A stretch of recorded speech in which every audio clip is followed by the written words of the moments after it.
Sa ngayon po patuloy ang paghina ng amihan or northeast monsoon at tanging nakakaapekto na lamang po sa ngayon dito sa may northern portion of Luzon. Asahan pa rin ang makulimlim na panahon at may hinang pag-ulan simula ngayong hapon hanggang bukas ng madaling araw sa mga probinsya po ng Cagayan, Isabela at Aurora. So magbaon pa rin ang payong kung lalabas po ng bahay.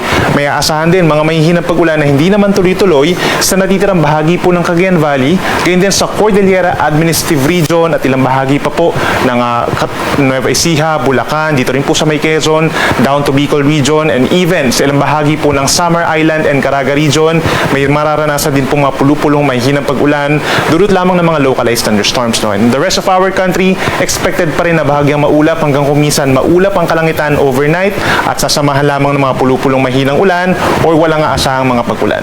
Base naman po sa ating latest animation, wala tayong nakikitang mga kumpul ng ulap na posibleng maging bagyo at papasok ng ating Philippine Area of Responsibility hanggang sa matapos ang linggong ito.